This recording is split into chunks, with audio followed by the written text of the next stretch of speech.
Hi students, मैं Rajesh sir. आज हम आप लोगों को क्लास 11th की केमिस्ट्री पढ़ाऊंगा। उसमें पार्ट का नाम होगा आपका पार्ट 2 होगा। नाम होगा उसका परमाणु की संरचना, एटॉमिक स्ट्रक्चर। लेक्चर नंबर 1 होगा आपका। तो हम आज स्टार्ट करेंगे केमिस्ट्री। तो देन केमिस्ट्री स्टार्ट करने से पहले मैं डिस्कस करूंगा थोड़ा बहुत केमिस्ट्री की बेसिक चीज़ों पे, ताकि आपको इंटरेस्ट हो सके तो डेवलप हो, या आप पहले से ही सारी चीज़ें जानते हैं। तो चलें पहले देखें केमिस्ट्री होती क्या है, व्हाट इज केमिस्ट्री। कोई भी स्टूडेंट चाहे जो भी हैं आपको पहले ही पूछते हैं, कोई भी गार्जियंस वगैरह, केमिस्ट्री क्या होती है, कैसे डिफाइन करोगे आप लोग केमिस्ट्री क्या होती है। तो बहुत सिंपल है, कैसे डिफाइन करना होता है। विज्ञान की वह शाखा जिसके अंतर्गत किसी पदार्थ के गुणधर्म तथा उनमें होने वाले परिवर्तनों का जब हम अध्ययन करते हैं तो उसे हम रसायन विज्ञान या केमिस्ट्री कहते हैं। बहुत सिंपल डिफिनीशन है। विज्ञान की वह शाखा जिसके अंतर्गत किसी पदार्थ के गुणधर्म तथा उनमें होने वाले परिवर्तनों का जब हम अध्ययन करते हैं उसे हम केमिस्ट्री कहते हैं। ठीक, आप समझ गए, मेरा लेक्चर सुन लिए, जान गए केमिस्ट्री क्या होती है। बट इसको सच में समझ पाए या नहीं समझ पाए यह आप पे डिपेंड करता है। बट हम यहाँ पे कुछ स्ट्रक्चर शो करता हूँ उसके अकॉर्डिंग। सपोज माने ये हो गया आपका ट्री, पेड़ हो गया, और ये पेड़ से बहुत सारे शाखाएं टहनियाँ निकली होती हैं। आप देखते होंगे बहुत सारे शाखाएं टहनियाँ निकली होती है, लिप्स निकली होती हैं यहाँ से। ठीक, तो इस तरीके से पेड़ है, और पेड़ का ये स्टेम हो गया और इससे ब्रांचेज हो गए, शाखाएं हो गए, ब्रांच हो गए। ठीक, इसी तरीके से विज्ञान होता है, साइंस होता है। इसी तरीके से विज्ञान साइंस होता है। साइंस में कहता है क्या है साइंस, इस तरीके से मान लें कि ये स्टेम जो मोटा पेड़ हम जो आपको बता रहे हैं ये आपका विज्ञान हो गया। ऐसे जो ये शाखाएं निकल रही हैं, ब्रांचें निकल रहे हैं, ये विज्ञान के शाखाएं। जैसे क्या क्या हो सकते हैं, यहाँ इसको मिटा देते हैं हम। मान लीजिए शाखा का नाम केमिस्ट्री रख दिए, ये फिजिक्स हो गया आपका, ये हो गया आपका जूलॉजी हो गया, ये हो गया आपका बॉटनी हो गया। ठीक, इस तरीके से ये विज्ञान हो गया। विज्ञान का ये मोटा सा विज्ञान और इसकी ये सारी शाखाएं। ठीक, तो हमको केमिस्ट्री शाखाओं में क्या पढ़ना है, हमको केमिस्ट्री पढ़ना है। तो हम डिफाइन कैसे करेंगे, विज्ञान की वह शाखा, यानी विज्ञान है इसकी वो शाखाएं, यानी केमिस्ट्री के बारे में डिस्कस कर रहे हैं। विज्ञान की वो शाखा जिसके अंतर्गत, इसके अंतर्गत किसी पदार्थ, क्या किसी पदार्थ के क्या करेंगे, गुण, किसी पदार्थ के गुण धर्म तथा उसमें क्या होता है परिवर्तन का हम जो अध्ययन करते हैं उसी को हम क्या कहते हैं, केमिस्ट्री। तो समझेंगे आप फिगर के थ्रू केमिस्ट्री किसे कहते हैं। विज्ञान की वह शाखा, ये विज्ञान है, साइंस है इसकी वह शाखा जिसके अंतर्गत, किसके अंतर्गत, केमिस्ट्री के अंतर्गत, रसायन विज्ञान, जिसके अंतर्गत किसी पदार्थ का, यानी केमिस्ट्री में कोई पदार्थ आएगा, किसी पदार्थ के गुणधर्म, इसका क्या क्या गुण है पदार्थ का। जैसे सपोज ये चाक है, इसका क्या गुण है, इसके गुणधर्म तथा इसमें क्या क्या परिवर्तन होते हैं, उसके बारे में जब हम अध्ययन करते हैं उसे केमिस्ट्री कहते हैं। जैसे ये हो गया चाक, एक पदार्थ हो गया, चाक एक पदार्थ हो गया, इस चाक का क्या गुण है। जैसे चाक को हम पानी में डालेंगे तो नीचे डिजॉल्व हो जाएगा, घुल जाएगा और नीचे डिजॉल्व हो जाएगा। ठीक, यानी प्रेसिपिटेट बना लेगा। प्रेसिपिटेट का मतलब चाक जब पानी में आप डालेंगे तो चाक क्या होगा, नीचे बैठ जाएगा, उसी को प्रेसिपिटेट कहते हैं। ठीक, तो प्रेसिपिटेट उसको कहते हैं। इसी तरीके से चीनी यदि पानी में डालें, वाटर पे 1 ग्लास ऑफ वाटर ले लें, उसमें चीनी डाल लें थोड़ा सा, तो पूरा घुल जाएगा। तो ये जो पदार्थ होते हैं, चीनी चाहे जो भी चीज़ें पदार्थ होते हैं, उनका गुणों के बारे में जब हम अध्ययन करते हैं, जैसे चीनी है तो मीठी लगती है, इसका गुण है कि लिखना, ठीक, पदार्थ का, तो उसी उसके गुणों के अध्ययन करते हैं तथा उसमें क्या क्या परिवर्तन, चेंजेज होते हैं, परिवर्तन होते हैं, तो उसके बारे में जब हम अध्ययन करते हैं किसी पदार्थ के बारे में, तो उसी को हम केमिस्ट्री कहते हैं। Do you understand. तो केमिस्ट्री का मतलब हो गया कोई पदार्थ है, उस पदार्थ के गुण, उसके गुण क्या है, गुणधर्म यानी कि क्या है, उसमें क्या क्या परिवर्तन हो रहे हैं, जब उसके बारे में हम अध्ययन करते हैं तो उसे हम केमिस्ट्री कहते हैं। बहुत सिंपल, अब समझ में आ गया होगा आपको शायद। अब बात करते हैं दूसरा डेफिनेशन। इसको तो आप समझ गए, विज्ञान की वह शाखा जिसके अंतर्गत किसी पदार्थ के गुणधर्म तथा उसमें होने वाले परिवर्तनों का अध्ययन करते हैं, उसे केमिस्ट्री। दूसरा डेफिनेशन हम जब देखेंगे तो उसमें हम बात करेंगे एटम और परमाणु की बात। देखो, एटम एंड मॉलिक्यूल। मॉलिक्यूल का मतलब होता है अणु, इसका मतलब परमाणु। तो अब इसका डिफाइन कैसे करेंगे इसके regarding? Study of atom and molecules is called as chemistry. तो बहुत सिंपल है, जब हम परमाणु और अणु का अध्ययन करते हैं उसे ही हम रसायन विज्ञान या केमिस्ट्री कहते हैं। क्लियर? जब हम परमाणु या अणुओं का अध्ययन करते हैं और अणुओं का अध्ययन करते हैं उसे केमिस्ट्री या रसायन विज्ञान कहते हैं। तो अब पदार्थ की बात भी कह रहे हैं हम और परमाणु, तो कई टर्म आ गए। पदार्थ क्या होता है, अणु क्या होता है, परमाणु क्या होता है, इन सब सारी चीजें होती क्या है, चीजें क्या चीजें हैं, इनके बारे में थोड़ा बहुत जान ले। तो पदार्थ का मतलब होता है जैसे चाक हो गया, पदार्थ हो गया, ठीक, इसके बारे में बताएं।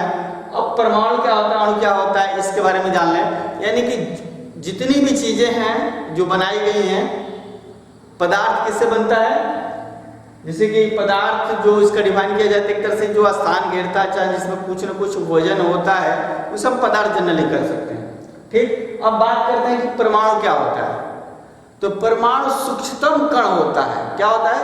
सूक्ष्मतम कण होता है जो रासायनिक अभिक्रिया में बिना अपघटित हुए भाग लेता है। ठीक ना? इसको तोड़ा नहीं जा सकता है परमाणु को। यदि तोड़ दें तो उसका अस्तित्व खत्म हो जाएगा। ठीक, तो परमाणु क्या होता है? एक सूक्ष्मतम कण होता है जो रासायनिक अभिक्रिया में भाग लेता है।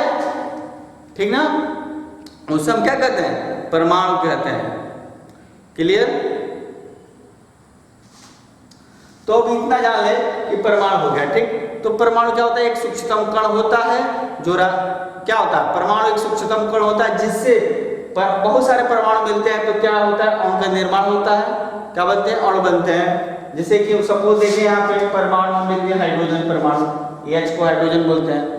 अब ये परमाणु हो गया, एक सिंगल एलिमेंट हो गया तो परमाणु हो गया। अब इससे मान लीजिए एक और हाइड्रोजन इसके साथ जोड़ दिए, H, ये दोनों जब मिलाएंगे तो हो जाएगा H2। और जो H2 होगा ये क्या हो जाएगा? अणु हो जाएगा। जैसे पानी भी अणु है, तो एक निश्चित रेशियो होता है इसके बीच में अणु बनने में। ठीक, तो दो H मिले तो अणु बन गया, यानी H2 अणु बन गया। NN2, जैसे कि मान लो कि N और N दोनों परमाणु है N। अब इसको दोनों का जोड़ दिए तो N2, ये भी एक अणु बन गया, मॉलिक्यूल बन गया जो गैस है एक तरह का। इस तरीके से और परमाणु, यानी परमाणु और अणुओं को जब हम अध्ययन करते हैं उसी को हम केमिस्ट्री कहते हैं। अब हमको चैप्टर का नाम है यहाँ पे परमाणु की संरचना। तो परमाणु की संरचना कैसे होती है, यानी कि एटम का स्ट्रक्चर कैसा होता है, मुद्दे की बात यहाँ पाते हैं। कह रहा है परमाणु की संरचना, यानी परमाणु जो होता है दिखता कैसे है और उसकी संरचना कैसे होती है उसके बारे में डिस्कस करना है। तो जनरली आप समझे कि परमाणु जो होता है, परमाणु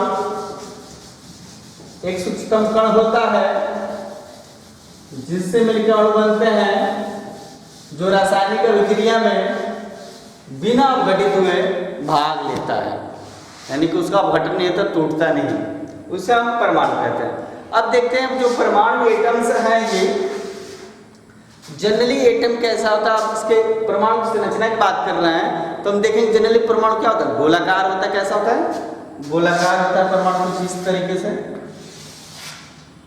परमाणु कुछ इस तरीके से गोलाकार होता है। ठीक, अब परमाणु का हम बोल दें उसका स्ट्रक्चर क्या होता है? गोल यानी गोलाकार होता है, शेप होता है, स्फेरिकल होता है। अब जानेंगे कि आखिर परमाणु होता है तो उसके अंदर क्या क्या होते हैं, क्या क्या होते हैं। तो हम ये भी बता रहे हैं कि जो परमाणु होता है इसके अंदर क्या होता है? जनरली हम इलेक्ट्रॉन, प्रोटॉन और न्यूट्रॉन की बात करते हैं। यहाँ पर लिख देते हैं जो परमाणु होता है उसमें क्या क्या होते हैं। होता है इलेक्ट्रॉन, दूसरा होता है आपका प्रोटॉन, थर्ड केस में हम देखेंगे पहला, दूसरा, तीसरा, फिर न्यूट्रॉन। न्यूट्रॉन हो गया,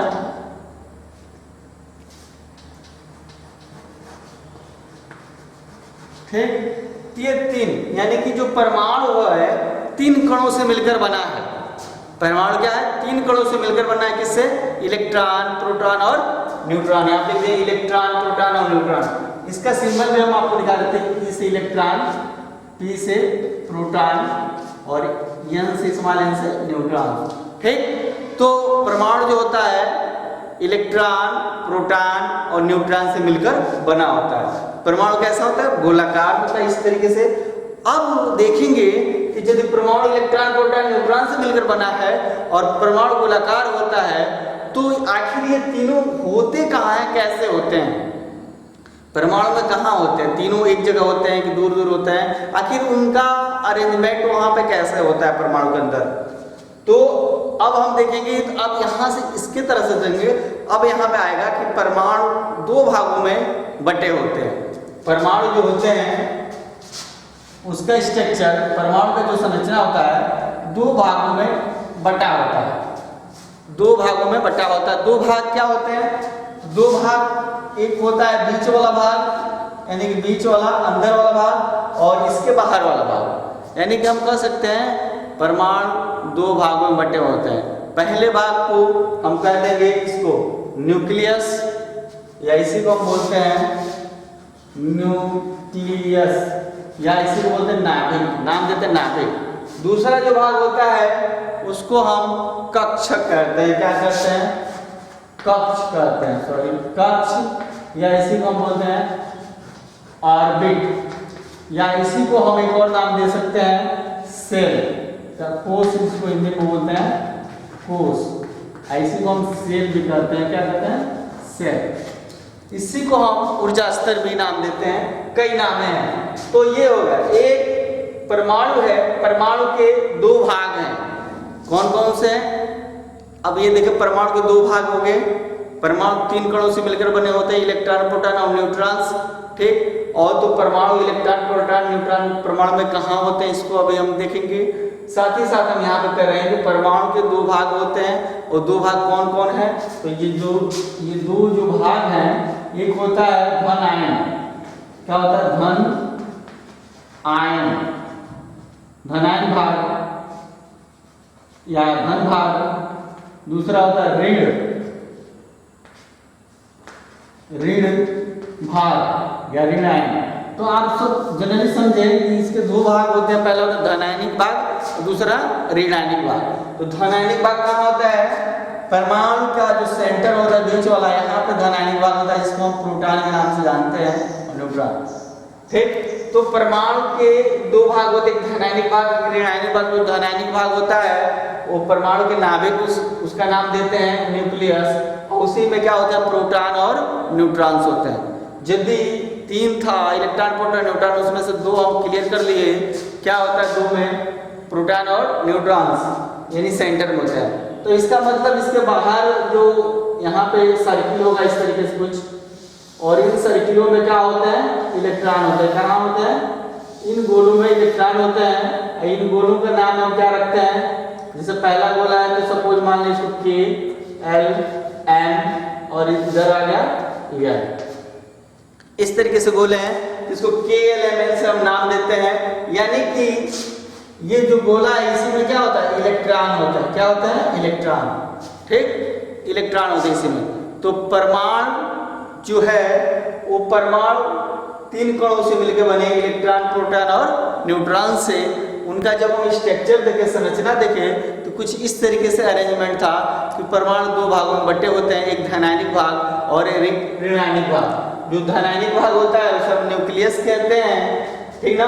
धनायनिक भाग जो न्यूक्लियस कहते हैं वो परमाणु के नाभिक में होता है, सेंटर में होता है, यानी बीच में होता है, ठीक। इसी नाते न्यूक्लियस कहते हैं हम। और इसके बाहर जो होते हैं, परमाणु के बाहर क्या होते हैं? इलेक्ट्रॉन पाए जाते हैं। और इलेक्ट्रॉन कहाँ होते हैं?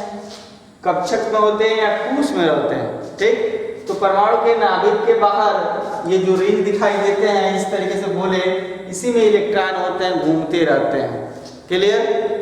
तो इन गोलों को हम नाम देते हैं K, पहला गोला होता है इसका नाम K, L, M और N, ठीक। यदि हम ऐसे नाम इसका दे दिए, इसी को हम बोलते हैं कोस। तो कोस बराबर होता है KLM और N। क्लियर? यदि अब मान लें कि N इक्वल टू, यदि हम K है एक बोला तो 1 लिखते हैं, तो N के लिए क्या हो जाएगा 2 और M के लिए 3 और N के लिए 4, कुछ इस तरीके से लिख सकते हैं। तो इसका मतलब ये हो गया कि जो परमाणु होता है 2 भाग हो गए, तो सेंटर है, इसके बाहर वाले को KLMN के नाम से हम जानते हैं, जिसको कोस भी हम कहते हैं। क्या कहते हैं? KLMN को कोस कहते हैं। ठीक। अब बात आती है कि यदि ये एक परमाणु है तो इतने सारे गोले हैं, उसमें इलेक्ट्रॉन का अरेंजमेंट कैसे होता है? इलेक्ट्रॉन का अरेंजमेंट कैसे होता है, इस चीज को हम देखेंगे। इलेक्ट्रॉन का अरेंजमेंट कैसे होता है? तो जो परमाणु होते हैं, तो परमाणु में इलेक्ट्रॉन का अरेंजमेंट कैसे होता है? तो पहले गोला जो होता है उसमें 2 इलेक्ट्रॉन्स होते हैं, दूसरा जो गोला होता है उसमें 8 इलेक्ट्रॉन्स होते हैं, तीसरा जो गोला होता है यानी कि M वाले में, इसमें आपके क्या होते हैं, कितने होते हैं? इसमें आपके 18 गोले 18 इलेक्ट्रॉन होते हैं और इसमें 32 इलेक्ट्रॉन होते हैं। यानी पहला जो गोला होगा उसमें 2 इलेक्ट्रॉन, दूसरा गोला होगा उसमें 8 इलेक्ट्रॉन, 18 और 32 इलेक्ट्रॉन्स होते हैं। यानी पहला जो गोला K होता है उसमें मैक्सिमम 2, दूसरे वाले गोले में 8, उससे ज़्यादा नहीं, तीसरे में 18, उससे ज़्यादा नहीं, और चौथे में 32।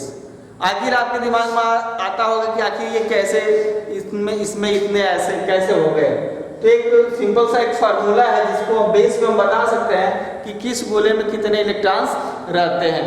तो देखिए यहाँ पे एक फार्मूला जिसको बोलते हैं 2n²। ठीक। इस फार्मूले के हिसाब से हम समझ सकते हैं कि किस गोले में कितने इलेक्ट्रॉन्स रहते हैं। तो देखिए यहाँ पे जैसे 2 लिखा हुआ है, तो 2 लिखे और n बराबर यहाँ पे यदि 1 है, तो 1 के लिए हम क्या करेंगे? 1 का स्क्वायर होगा तो क्या हो जाएगा? 2 ही होगा, यहाँ पे 2 हो जाएगा, यानी कि इसका मतलब ये सही है, पहले गोले में 2 इलेक्ट्रॉन। फिर हम बात करेंगे दूसरे गोले में कि इसमें दूसरा जो गोला है L सेल है, इसमें 8 इलेक्ट्रॉन्स है। तो कैसे है? 2 N इक्वल टू यहाँ पे 2 दिया हुआ है, तो 2 लिखेंगे और इसका स्क्वायर करेंगे, तो 2 दूना 4 और 4 दूना 8, यानी कि इसमें सही 8 इलेक्ट्रॉन्स होंगे। फिर एक फार्मूला, इसी फार्मूले को आगे हम बढ़ाएंगे और देखेंगे कि यह 3 है, M बराबर 3, तो 3 2 गुणे N बराबर 3 लिखेंगे, N नंबर 1 2 3, यानी कि ये वाला नंबर 3 लिखेंगे, 3 का स्क्वायर करेंगे तो 3 तरीके 9 और 9 दूना 18, कितने इलेक्ट्रॉन होंगे? 18। इसी तरीके से हम लास्ट इसमें जाएंगे N वाले में, तो यहाँ 4 होता है, तो यहाँ पे 3 की जगह हम 4 रखेंगे, तो 4 स्क्वायर 4 चौके 16, 16 दूना 32 इलेक्ट्रॉन। इस तरीके से हम 2n² के हिसाब से जान जाते हैं कि किस गोले में कितने इलेक्ट्रॉन्स रहते हैं। तो पहले गोले में 2, दूसरे में 8, तीसरे में 32, तीसरे में 18 और अगले में n वाले में 32, चौथे में। तो 2n² के हिसाब से हम इसको समझ सकते हैं कि किस गोले में कितने इलेक्ट्रॉन्स होते हैं। तो यहीं तक बात नहीं है, बात और बढ़ती है। यानी कि पहला गोला होता है उसको हम K कोस कहते हैं, दूसरा गोला होता है उसको L कोस कहते हैं, तीसरा गोला होता है उसको M कोस कहते हैं, चौथा कोस होता है कोस यानी गोला, तो उसको हम N कोस कहते हैं। ये कोस हो गया। ठीक। अब तो ऐसा तो है नहीं कि इलेक्ट्रॉन इसी में होता होगा। अब होता है क्या है?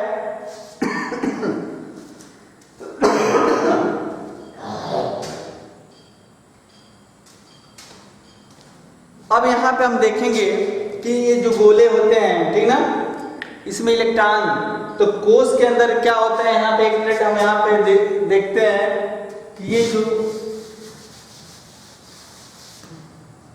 देखें जो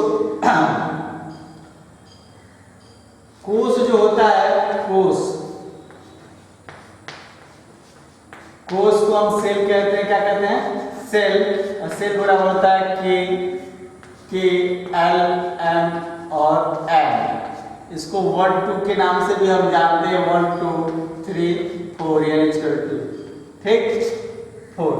अब कोश जो होता है, कोश के अंदर क्या होता है? उपकोश होता है। क्या होता है? उपकोश होता है। इसी के अंदर उपकोश कोश। उपकोश को हम एस पी डी और एफ के नाम से जानते हैं। ठीक, उपकोश को हम बोलते हैं सब सेल कहते हैं। क्या कहते हैं? सब सेल कहते हैं। और उपकोश बराबर होता है एस पी डी एफ। इसके अंदर आपका कक्षक होता है, कक्षक जिसको हम बोलते हैं ऑर्बिटल।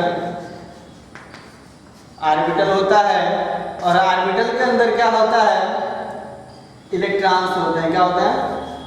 इलेक्ट्रॉन होते हैं। ठीक, अब हम बात करते हैं कि आखिर इसका जो हम अरेंजमेंट यहाँ पे दे रहे हैं, परमाणु के स्ट्रक्चर के बारे में जानने की कोशिश कर रहे हैं, तो हमको पता हो गया कि ये बाहर वाले जो होते हैं उसको KLMN इसके नाम से जानते हैं, जिसको हम कोश कहते हैं। अब कोश जो हो गया बड़ा हो गया गोला, और गोले के अंदर और भी सारी चीजें होती हैं, तो कोश को KLMN नाम दे दिया। उपकोश जो होता है, कोश के अंदर क्या होता है?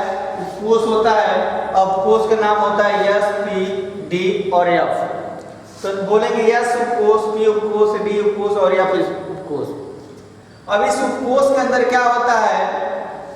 कक्षक होते हैं जिसको हम ऑर्बिटल कहते हैं, और ऑर्बिटल का नाम भी होता है आपका, ऑर्बिटल का नाम की बात हम जब करेंगे, इसके अंदर होता है S orbital, P orbital, D orbital, F orbital.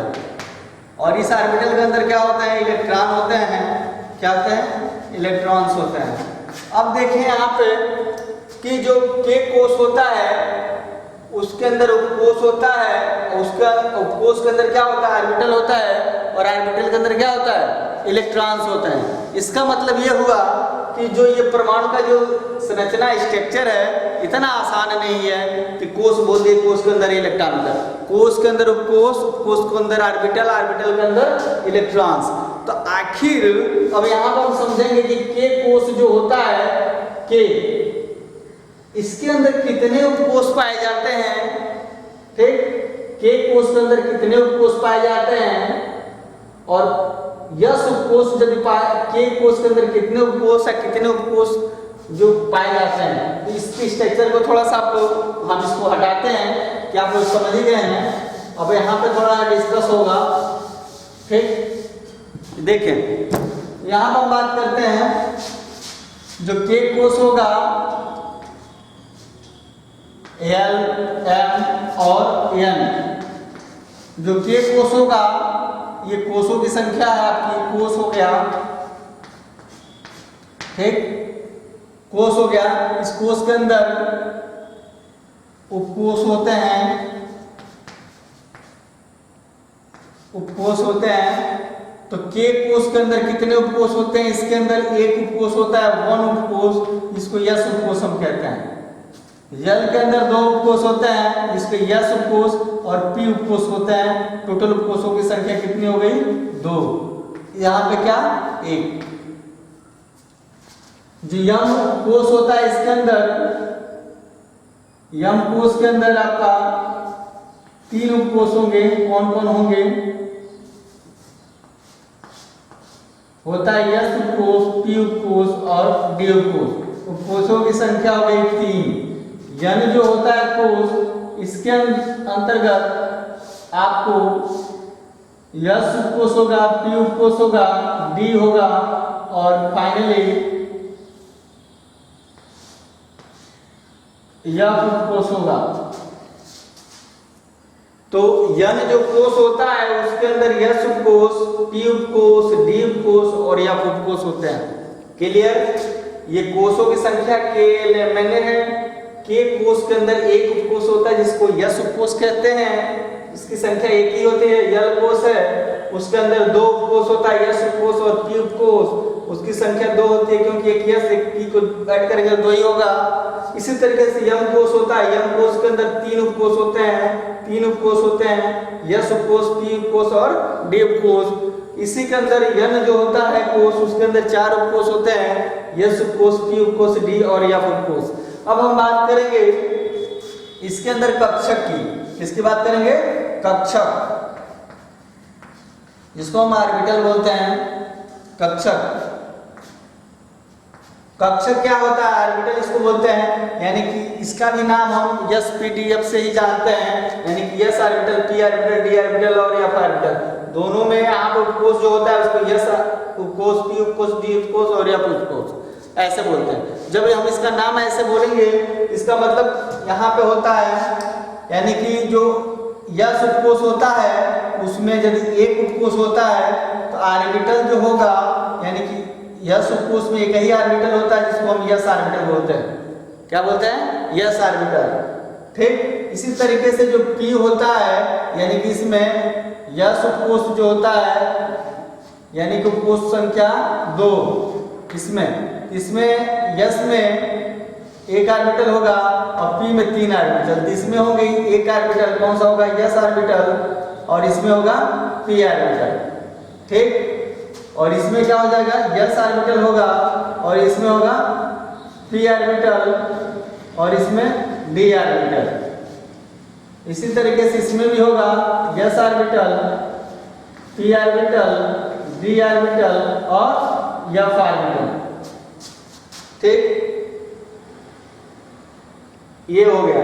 अब ये जैसे आपको ये क्लियर नहीं समझ में आ रहा होगा तो ऐसे इसको मिटा दें, इससे कोई लेना देना नहीं हमको मतलब यहाँ से है कि जो यस उपकोष होता है उसमें एक ऑर्बिटल होता है, और कौन सा ऑर्बिटल होता है? यस ऑर्बिटल, और यस ऑर्बिटल में कैसा उसका शेप होता है? कुछ इस तरीके से।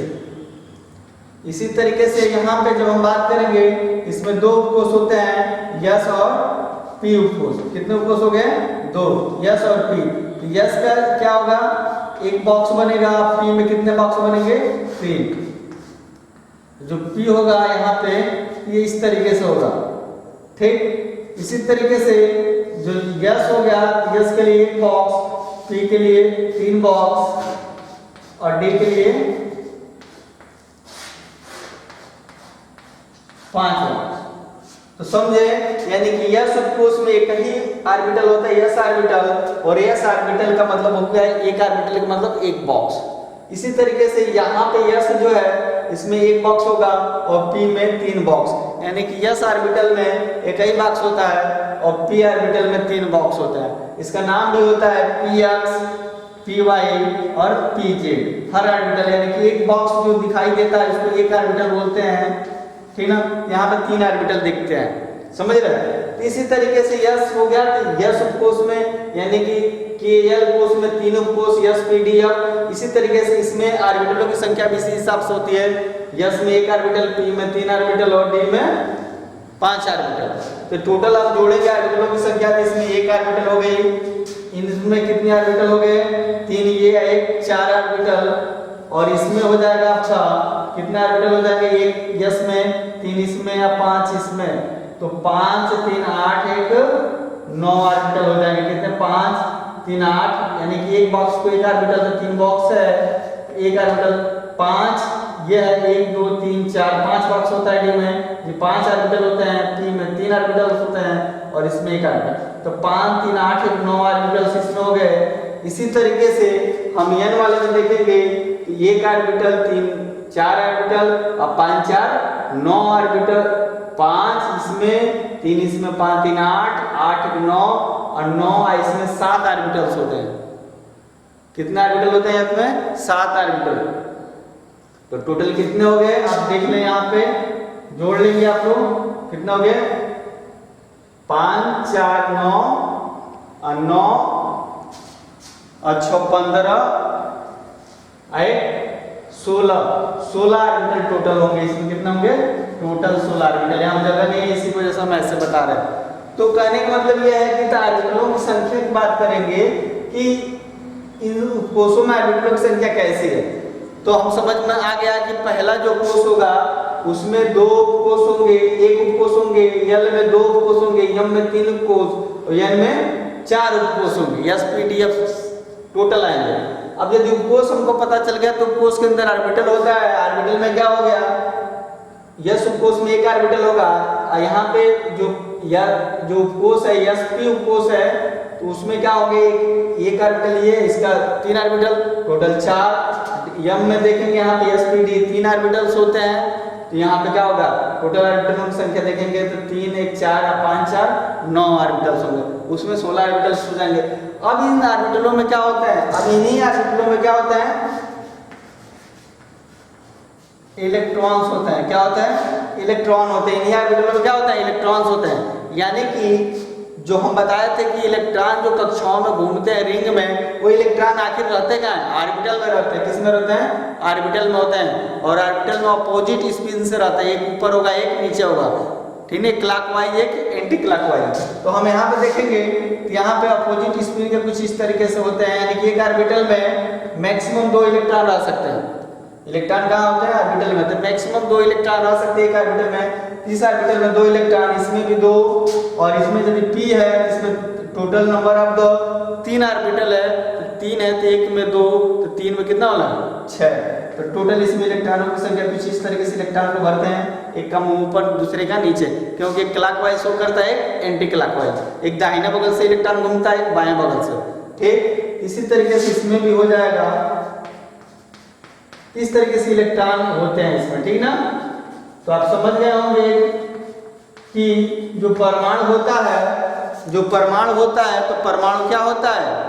एक गोलाकार होता है, उसके 2 भाग होते हैं, धनायनिक भाग एक ऋणायनिक भाग। जो धनायनिक भाग होता है सेंटर में होता है, बीच में होता है, उसमें प्रोटॉन और न्यूट्रॉन्स होते हैं। अब जो उसके बाहर वाला जो भाग होता है, हम उसको कक्ष यानी कि ऑर्बिट, या उसको हम सेल नाम देते हैं, या ऊर्जा स्तर नाम देते हैं। तो जो सेल कहते हैं, कोश जिसे हम कहते हैं, 4 होते हैं KLMN।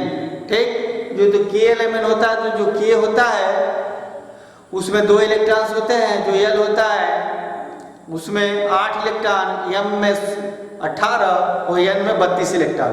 तो इन इलेक्ट्रॉनों को कैसे अरेंज किया जाता है? तो ये पहले होगा कोश, कोश के अंदर उपकोश होता है।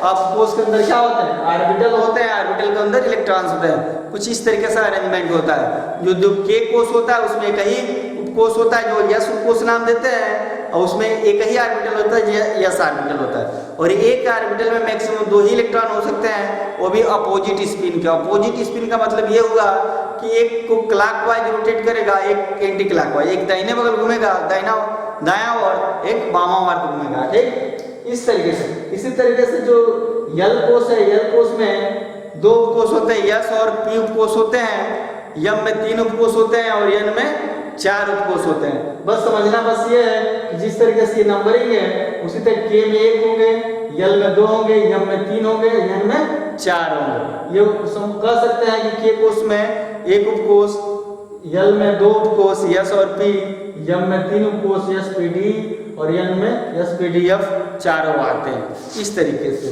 तो इस तरीके से इसका अरेंजमेंट होता है। टोटल इलेक्ट्रॉन्स कहाँ कैसे होते हैं, तो आज हम लोग समझे कि परमाणु जो होता है, परमाणु के 2 भाग हो गए, एक धनायनिक भाग एक ऋणायनिक भाग। धनायनिक भाग में प्रोटॉन और न्यूट्रॉन्स होते हैं जो सेंटर में होते हैं। उसके बाहर जो रिंग होते हैं, कक्षाएं होती हैं, जिसको हम कक्ष कहते हैं, जिसे हम ऑर्बिटल बोलते हैं इंग्लिश में, और उसी को हम सेल भी नाम देते हैं, जिसको KLMN। और उसमें इलेक्ट्रॉनों की संख्या बताया कि पहले में 2, दूसरे में 8, 18, 32। इस तरीके से उसमें उपकोश भी होते हैं, उसी के अंदर कोश के अंदर उपकोश आते हैं, और उपकोश के अंदर क्या होता है? इलेक्ट्रॉन्स होते हैं, और इलेक्ट्रॉनों का अरेंजमेंट भी हम बताए। तो ओवरऑल एक आउट स्केच आपको मिल गया होगा आज कि जो परमाणु की संरचना कैसी होती है, और परमाणु की संरचना आप समझ गए, और उसमें इलेक्ट्रॉन और चाहे प्रोटॉन किस वे में अरेंजमेंट होते हैं। इसके अलावा जो परमाणु होते हैं 3 कणों से मिलकर बने थे, तो हम बताएं कि कौन कण कहाँ रहता है, प्रोटॉन और न्यूट्रॉन सेंटर में, और उसके बाहर जो रिंग्स होते हैं उसमें इलेक्ट्रॉन्स होते हैं। और इलेक्ट्रॉन्स होते हैं तो उसमें किस किस स्तर पे होते हैं? कोश होता है, कोश के अंदर उपकोश, उपकोश के अंदर ऑर्बिटल, ऑर्बिटल के अंदर इलेक्ट्रॉन्स। इस कंडीशन में इस तरीके से अरेंजमेंट इनका होता है। परमाणु में इलेक्ट्रॉनों का अरेंजमेंट होता है। ठीक, चले अब आज हम यही पे लेक्चर बंद करते हैं। अगला लेक्चर इसके बाद हम लेंगे, उसमें इसके आगे हम लोग देखेंगे सारी चीजें। ठीक, धन्यवाद।